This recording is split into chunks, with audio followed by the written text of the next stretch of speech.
Hello there! Welcome to another episode of our Battle Gaming Basics videos. Today's topic is understanding your place on the battlefield, trying to figure out what your personal role and play style is and how you can work with your team better in Amtgard Battle Gaming. I'm Squire Callahan Ridgeborn, almost a Battlemaster, definitely a wizard, and I am excited to talk to you today about the 6 kinds of fighters in Amtgard. We have the glorious Frontline fighters here in red. We have our Midfield fighters down here in yellow. We have our flankers up here in the blue. We have floats going back and forth between different positions. We have skirmish fighters out here on the outside edges. And we have our Rearguard displayed here in green. And I am really excited to talk to you about each of these types of fighters. And so we can try to understand what you're doing on a battlefield so that you can talk to people intelligently and make plans together. And why are these all separated out? Well, the reason they're separated out is because each type of fighter does their fighting in a slightly different way. And you can't classify specific classes as specific positions on the battlefield because each class has a lot of variability in what it can do on the battlefield in different play styles. So if I'm a frontline warrior, that is different than a skirmish warrior, and the way I'm going to play the game is different. And so that's really what we're hoping to understand today, is so you can tell people, not only what class are you playing, but also identify your fighting style and allow for better collaboration. So, what is a frontline fighter? A frontline fighter, generally someone who has a 5 to 10 foot range. They're normally melee, but they're not always, and they really want physical armor most of the time. These are people that do all of their fighting right up close and personal. They're on the line, bashing their heads against the other team, and there's a couple of reasons for this. So first, the 5 foot range. Usually, this is because they are going to be right up close and personal with the enemy. They don't have the space needed to go over the top with those pole arms. So long swords, short swords, maybe a great sword, but definitely not one of those war poles.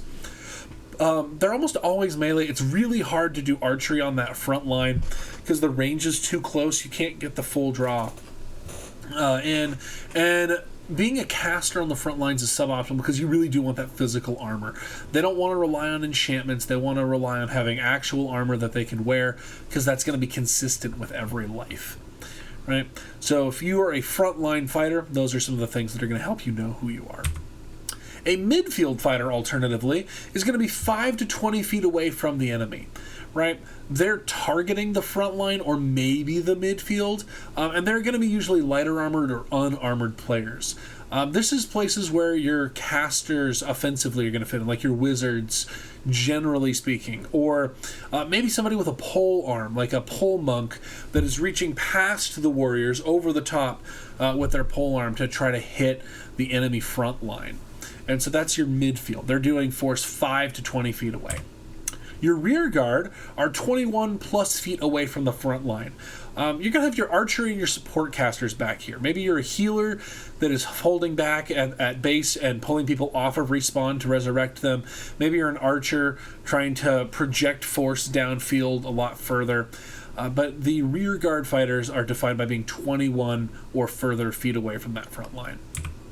Now, a flanker is beyond the front line. They're trying to get around back and behind. So if you look at these blue dots over here, they are where your flankers are. They're sneaking up to try to snipe out the midline and the rear guard and then roll that front line from the other side and make those big plays. A skirmish fighter or a counter flanker, we don't really see them in this, but they're going to be right over here. They're going to form this little sideline here, and their job is to keep the flankers out, right? The skirmishers and the flankers are going to be fighting each other pretty consistently, and then if the flankers win and get through, that's when they get to do their shenaniganry, and the skirmishers are going to prevent that. Most of the time they want medium armor because the people who are flanking usually have light armor. Most of the time, flankers are either scouts or assassins, if they're serious flankers, right? And they don't get as much armor as those medium armor classes. I'm thinking like Paladin and Barbarian are really good skirmish classes. Sometimes monks, anybody can play any position really, but skirmishing on the outskirts of that line, hopping in on the line opportunistically to try to chip off those heavy armor fighters that are on the line, and being able to pop off when someone starts to try to flank and deal with them either on your own or in a pair. That's that skirmish fight style. Float fighters are interesting because they generally are going to have to move around the field more. They fill positions left by dead players.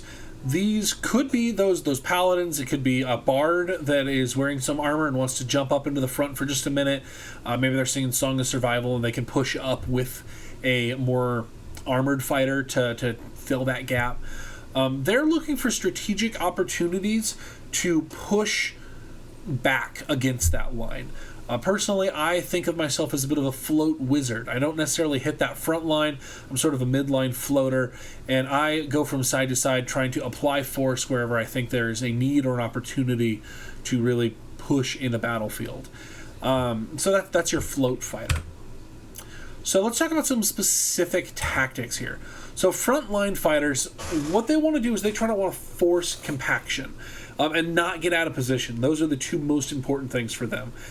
Forcing compaction is where you're trying to manipulate the line in such a way that you are on the outside edges, like you're making a bowl.